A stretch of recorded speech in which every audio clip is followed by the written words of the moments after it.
tests and evaluations by IndyCar Medical after being released from the hospital, and he's been approved to race all weekend here. And lo and behold, he finds himself in the Firestone Fast 6. Let's have a listen to some recent radio. Rosenqvist is a 02, then Rosenqvist is a 07, us is a 11. Yeah, wow. Yeah, good job getting through there. We have more for sure. Well, that's what he's going to need. He's going to need a little bit more, but no, hasn't missed a beat at all. We talked about it off the top. Very, very committed. And I think just angry. I think he's coming back. He didn't like being doubted that maybe the thought that he wasn't going to be in this car, I think has fueled him. And he's just running on pure adrenaline and rage right now from the lost win in Iowa, the hit in the championship, and anyone thinking that he wasn't going to be wheeling the 2-car. Now, T-Bell, sometimes what you think isn't always true. We've been put in our place by the Senior Vice President of Data Analytics and Statistical Services, Mr. Russ Thompson, that at Detroit and at St. Pete this year, no Ganassi cars in the Firestone Fast 6. Okay. Just felt odd. Yeah. But I also asked Russ, what is the worst average starting position for the team? He's still working on that. Okay, so now, James, when Div says what you think Townsend is not always right, that's a really sort of Australian ambassador type way of saying, T-Bell, you're wrong. No, I brought it up. I'm taking responsibility too. But just cut to the chase. Say, T-Bell, you're wrong. All right, let's talk tires, guys. Let's talk tires. Will Power's running around on primaries. I see Rossi is on alternates, I believe. Oh, maybe not. Got a red circle around him. Yeah, he is on reds. Lundgaard looks like he's on reds. So you got O'Ward and Power and Rosenqvist on blacks right now. So knowing this is a red race, knowing that it's a three-stop. How do you know that? Because all the engineers have told me that, and they're smarter than I am. I know, but it's hotter tomorrow. Right. The reds are falling off very quickly. The engineers believe it to be a red race at this point.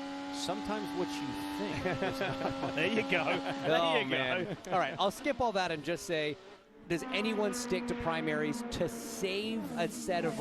Obviously, all the reds you're using now are going to be used, but if you run a set, again here, it's 2 runs, you're not going to use those in the race. You're not going to use a 2-run set of reds in the race. You might use a 1-run set of red in the race, but you're not going to use a 2-run set. So you're either going to do one run on one set, or a lap on blacks for bankers, and then to the reds.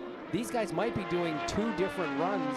Well, Rossi is. Yeah. Rossi did his banker on reds. He's come in and he's going to go again on a different set of reds. And these guys, I'm kind of surprised by this. Yep. And there's only 2 minutes 55 seconds remaining. Here goes Alexander Rossi. Doesn't look like it's a red race. Maybe it's not a red race anymore. That's where I'm netting out. I mean, think about what Connor Daly just talked about, Arenas VK, in terms of we're good on blacks. I saw Colton Herta's car look really good on the black tires. So I'm not convinced. I'm not sold yet. And with these 2 used red runs, certainly you think these guys are going to run 2 black rounds. I mean, it's a 3-stop race. So. Yeah, but so does Will Power have an advantage by having essentially 1 set of used reds that he's going to have 1 less run on and maybe put him in a better position tomorrow? Here's Rahal Letterman-Lanigan's Shield Cleansers Honda of Christian Lundgaard, the rookie from Denmark, in the Firestone Fast 6 for just the 2nd time in his career. He holds the 2nd fastest time at the moment with 2 minutes to go. What's on the line here? A bonus championship point, the pole position, the NTTP1 award, and for Will Power, who was part of this Firestone Fast 6, there's some history on the line to draw level with the great Mario Andretti on an all-time high of 67 pole positions, if this man here in the Verizon Chevy can get it done. Let's watch the master do his thing.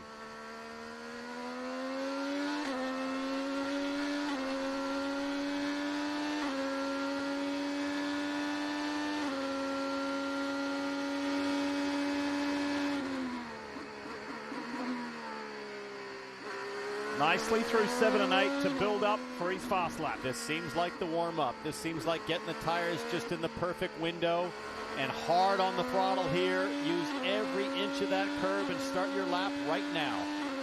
How about Pato O'Ward, Hinch? Considering the way the day started with 4 excursions off the track or whatever it was in practice this morning, for him to be in this Firestone Fast 6 with his Arrow McLaren SP teammate is huge. Yeah, a huge comeback for Pato in the number 5. The only team to have multiple cars in the Firestone Fast 6, so credit to them for figuring it out and getting the job done. Talk about a huge comeback. Look at Joseph Newgarden, almost up 2/10 on Alexander Rossi. Newgarden is over in turn 1 of the racetrack right now. O'Ward right there on the bubble. This is anybody's pole at this point. Rosenqvist is in the green to almost 0.2 of a second. It's looking good for the Swedish driver. He is flying. He loves this place. He got his first career pole here with Chip Ganassi Racing a few years back. And he is handling these hot track temps up to 128 degrees very well as he goes to the top. And he's having a good second half to the season. He has been re-signed to the McLaren Racing organization. He's not sure where he's going to be. And at the moment, it's an Arrow McLaren SP12. 12 seconds remaining. Newgarden to the line. Alexander Rossi is the last car on track going through turn 7 right now. Will Power.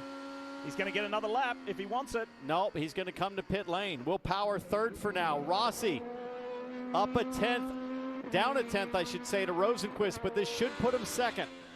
Does Felix Rosenqvist grab his second pole position of the year? He's in the pit box. Lots of applause down there in the Arrow McLaren box. He's got it. Second pole of the 2022 season. Let's go, guys.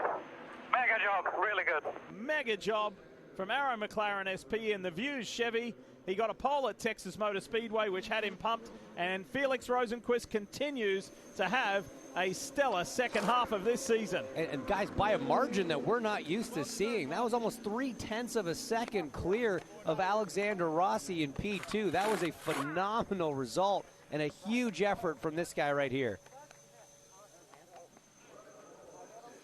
I mean, it's so fascinating to think about what could happen over the next few weeks with this race team for next year. Does Palou come into this ride? Does Rosenqvist have to go off and get farmed out in the McLaren system to, the Formula E team? Does he keep his ride in IndyCar? This is a critical achievement at a critical time in Felix Rosenqvist's IndyCar career. It sure is. You see big hugs there from engineer Craig Hampson. These two started working together this season. There was an instant rapport. You saw an instant increase in performance from Felix. Had a bit of a struggle year last year, but they've really started clicking right from the start of the season. The pace has been there. And now second pole on the year. Podium a few weeks back in Toronto. It's a good time to be having a good roll. And look, he said, look, it's a little bit disconcerting not knowing where I'm going to be racing. I know I'm going to be racing next year somewhere for McLaren, but I just don't know where. And that is the Swede's third career pole. The other one was Hinch mentioned was back here in 2019. And he gets another one here at the Brickyard Road Course. He starts right alongside Alexander Rossi, his teammate on the second row. With a brilliant gap. Like you said, James, 0.3 of a second almost. Rosenqvist top in the field. And look at how tight the rest of the 5 are, from a 10.5 to a 10.7. Just 0.2 covering Rossi to Lundgaard. And Lundgaard once again showing up here at the Indy Road Course in excellent fashion. Alex Palou inside of row 4 carrying the flag for Chip Ganassi Racing, and an impressive ECR turnout with both Rinus VeeKay and Connor Daly showing there. And David Malukas, with the brake issues that were documented in the interview, still figuring out a way to qualify on row 6 and further back diff. Probably some head scratching going on. Maybe some setup changes thrown at these things overnight. Some disappointment for sure. Yeah, first time Jack Harvey's ever started outside the top 10 here on the road course at IMS. Callum Ilott with some work to do. Romain Grosjean was frustrated, to say the least. And Marcus Ericsson couldn't take a shot at it. He was told to stop his car. Let's go to the pits. Let's hear from some drivers. Here's Kev. Well, let's start with the fastest driver today. There's his teammate, Pato O'Ward. They have a very close personal and professional relationship. He's been rooting for you to continue. This is a good way to show that you belong to stay in IndyCar, isn't it? Yeah, I appreciate everyone, reaching out, Pato and a lot of other drivers and team owners and stuff. It means a lot, and I think it helps to kind of, do these kind of performances. The Arrow McLaren SP Chevy was just unbelievable, man. Big thanks to Velo, Mission, Team Chevy. It was just on rails the whole day, man. I felt so calm in the car, and I think I knew when I did that lap that it was the one. So big thanks to the team. Really good car. Did you save a little bit of life on the red tires in round 2 to help you for the Firestone Fast 6? Yeah, so in round one, we only did one lap, and we said that, you know, if it's a good one, call me in so we can save the tire life for Fast 6, and I think everything just worked out perfectly, so yeah, super stoked, man. Yeah, I got hardware for you here, the NTT Pole Award. Go ahead and take that. Congratulations. Felix Rosenqvist will lead the field tomorrow at the Indianapolis Motor Speedway.